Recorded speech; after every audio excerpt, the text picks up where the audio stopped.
अस्सलामुअलैकुम वरहमतुल्लाहि वबरकातुहू। मेरे प्यारे दोस्तों, मैं उम्मीद करता हूँ आप सब लोग खैरियत से होंगे। प्यारे दोस्तों, अगर आप लोग अपनी सारी गरीबी और कर्जा खत्म करना चाहते हो और अपने कारोबार, दुकान, घर में बरकत लाना चाहते हो, मेरे प्यारे दोस्तों, आप लोगों को कुछ नहीं करना है। सिर्फ आप लोगों को इस वीडियो के अंदर सूरह यासीन को दिल लगाकर पूरे यकीन के साथ सिर्फ सुनना है। इंशाअल्लाह तबारक व तआला मुझे पूरी उम्मीद है आपके घर, कारोबार में बेपनाह बरकत होने लगेगी और आपकी सारी गरीबी और कर्जा हमेशा के लिए खत्म हो जाएगा और आपके घर में हमेशा खुशहाली रहने लगेगी। प्यारे दोस्तों, सूरह यासीन के बहुत ही ज्यादा फायदे हैं, बहुत ही बरकत वाली ये सूरह है। सूरह यासीन को कुरान पाक का दिल भी कहा जाता है। अब आप लोग यहीं से अंदाजा लगा सकते हैं कि जिस सूरह मुबारक को कुरान पाक का दिल कहा जाता हो उसके कितने ज्यादा फायदे होंगे। मेरे प्यारे दोस्तों, सूरह यासीन की बहुत ही ज्यादा फजीलतें हैं, बहुत ही बरकत वाली ये सूरह है। सूरह यासीन से लाखों लोगों की जिंदगी संभल गई है। इंशाअल्लाह आप लोगों की भी संभल जाएंगी और लाखों लोग रोजाना सूरह यासीन को पढ़ते भी हैं और सुनते भी हैं। प्यारे दोस्तों, आप लोग रोजाना फजर की नमाज पढ़ने के बाद सूरह यासीन को पढ़ना शुरू कर दें या फिर डेली हमारे चैनल से सुन लिया करें। इंशाल्लाह आपकी सारी परेशानी हमेशा के लिए खत्म हो जाएगी। अगर आप लोगों को पढ़ना नहीं आता है तो आप लोग मायूस ना हुआ करें, क्योंकि जितना सवाब पढ़ने वाले को मिलता है उतना ही सवाब सुनने वालों को मिलता है। तो आप लोग रोजाना सूरह यासीन को पढ़ा करें या फिर डेली सुन लिया करें। यार दोस्तों, सूरह यासीन को पढ़ने से शैतान आपके घर से दूरी बनाकर रखता है। अगर आपके घर में किसी ने जादू बंदिश करा दी है तो आप लोग रोजाना सूरह यासीन को पढ़ना शुरू कर दे या फिर डेली सुन लिया करें। इंशाल्लाह जादू बंदिश हमेशा के लिए खत्म हो जाएगी। तो चलिए मेरे प्यारे दोस्तों, अब आप लोग अपने मकसद को अपने दिल में रखिए। मैं आप लोगों को सुना देता हूँ सूरह यासीन। आप लोग दिल लगाकर पूरे यकीन के साथ सिर्फ इसे सुने। प्यारे दोस्तों, अगर आप लोग अल्लाह पर यकीन रख के इस सूरह मुबारक को मुकम्मल नहीं सुनेंगे तो आप लोगों को इससे फायदा हासिल नहीं होगा। अगर आप लोग अल्लाह पर यकीन रख के इस सूरह मुबारक को मुकम्मल सुनेंगे तभी आप लोगों को इससे फायदा हासिल होगा। तो चलिए मेरे प्यारे दोस्तों, मैं आप लोगों को सुना देता हूँ सूरह यासीन। पर उससे पहले मेरे प्यारे दोस्तों, अगर आप लोगों ने हमें अभी तक सब्सक्राइब नहीं करा है तो जल्दी से हमें सब्सक्राइब कर लें। आप लोगों का सब्सक्राइब करना जाया नहीं जाएगा, क्योंकि आप लोगों ने सूरह यासीन के चैनल को सब्सक्राइब किया है और इससे आपको बहुत ही ज्यादा फायदा होगा। और हमारी इस प्यारी सी वीडियो को दिल से लाइक करके कमेंट बॉक्स में आमीन जरूर लिखिएगा और हमारी इस प्यारी सी वीडियो को अपने तमाम दोस्तों तक जरूर शेयर करें। अगर आपकी शेयरिंग की वजह से किसी एक इंसान ने भी सूरह मुबारक को सुन लिया तो इसका सवाब आपको भी मिलता रहेगा जब तक ये वीडियो चलती रहेगी। तो ये लीजिए मेरे प्यारे दोस्तों, आप लोग सुन लीजिए सूरह यासीन दिल लगाकर पूरे यकीन के साथ।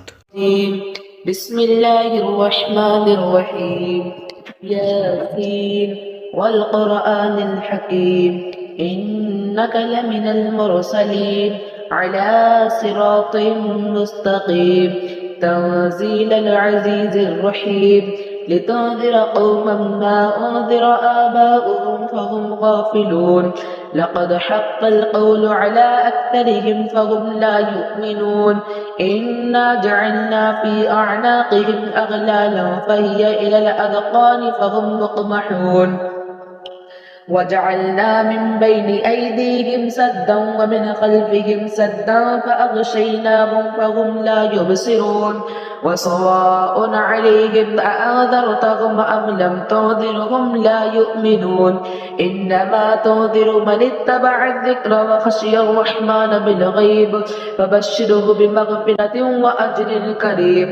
इन्ना नहनु नुह्यिल मौता वनक्तुबु मा क़द्दमू वआथारहुम वकुल्ल शैइन अहसैनाहु फ़ी इमामिन मुबीन वضرب لهم مثلا أصحاب القرية إذ جاءها المرسلون إذ أرسلنا إليهم اثنين فكذبوهما فعززنا بثالث فقالوا إنا إليكم مرسلون قالوا ما أنتم إلا بشر مثلنا وما أنزل الرحمن من شيء إن أنتم إلا تكذبون قالوا ربنا يعلم إنا إليكم لمرسلون وما علينا إلا البلاغ المبين قالوا إنا تطيرنا بكم لئن لم تنتهوا لنرجمنكم وليمسنكم منا عذاب أليم قالوا طائركم معكم أئن ذكرتم بل أنتم قوم مسرفين وجاء من أقصى المدينة رجل يسعى قال يا قوم اتبعوا المرسلين اتبعوا من لا يسألكم أجرا وهم مهتدون وما لي لا أعبد الذي فطرني فإنه فطرني وإليه ترجعون أأتخذ من دونه آلهة إن يردني الرحمن لا تغني عني شفاعتهم شيئا ولا ينقذون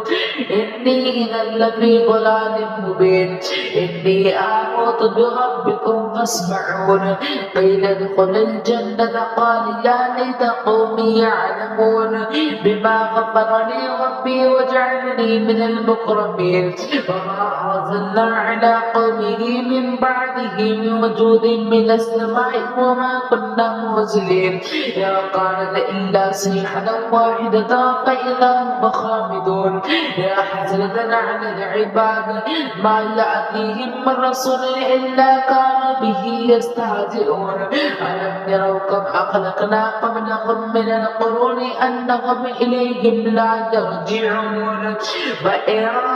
كل لما جميع الذين محضرون وآية لهم الأرض الميتة أحييناها وأخرجنا منها حبا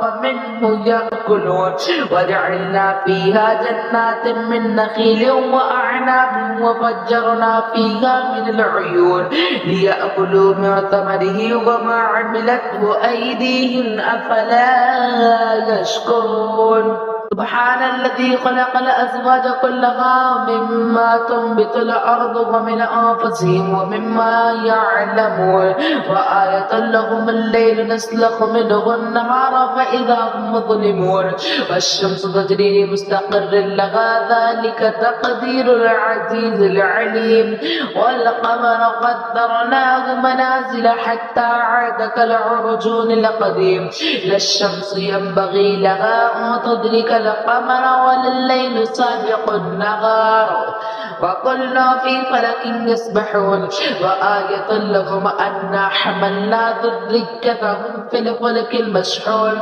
وخلقنا لهم من مثله ما يركبون وإن نشأ نغرقهم فلا صريخ لهم ولا هم يوقظون إلا رحمة منا ومتاعا إلى حين وإذا قيل لهم اتقوا ما بين أيديهم وما خلفكم لعلكم ترحمون وما تأتيهم من آية من آيات ربهم إلا كانوا عنها معرضين وإذا قيل لهم أنفقوا مما رزقكم الله قال الذين كفروا للذين آمنوا أنطعم من لو يشاء الله أطعمه إن أنتم إلا في ضلال مبين ويقولون متى هذا الوعد إن كنتم صادقين ما ينظرون إلا صيحة واحدة تأخذهم وهم يخصمون فلا يستطيعون توصية ولا إلى أهلهم يرجعون ونفخ في الصور فإذا هم من الأجداث إلى ربهم يوصلون قالوا يا ويلنا من بعثنا من مرقدنا هذا ما وعد الرحمن وصدق المرسلون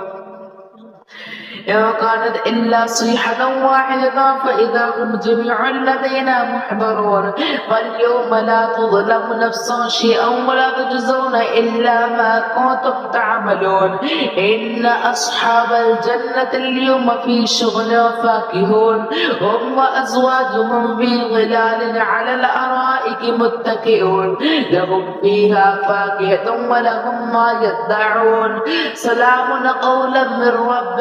رحيم وامتازوا اليوم أيها المجرمون ألم أعهد إليكم يا بني آدم أن لا تعبدوا الشيطان إنه لكم عدو مبين وأن اعبدوني هذا صراط مستقيم ولقد أضل منكم جبلا كثيرا أفلم تكونوا تعقلون هذه جهنم التي كنتم توعدون اصلوها اليوم بما كنتم تكفرون اليوم نختم على أفواههم وتكلمنا أيديهم وتشهد أرجلهم بما كانوا يكسبون ولو نشاء لطمسنا على أعينهم فاستبقوا الصراط فأنى يبصرون ولو نشاء لمسخناهم على مكانتهم فما استطاعوا مضيا ولا يرجعون ومن نعمره نعمره ننكسه في الخلق أفلا يعقلون وما علمناه الشعر وما ينبغي له إن هو إلا ذكر وقرآن مبين لينذر ما كان حجا ويحق القول على الكافرين أولم يروا أنا خلقنا لهم مما عملت أيدينا أنعاما فهم لها مالكون وذللناها لهم فمنها ركوبهم ومنها يأكلون ولهم فيها منافع ومشارب أفلا يشكرون واتخذوا من دون الله آلهة لعلهم ينصرون لا يستطيعون نصرهم وهم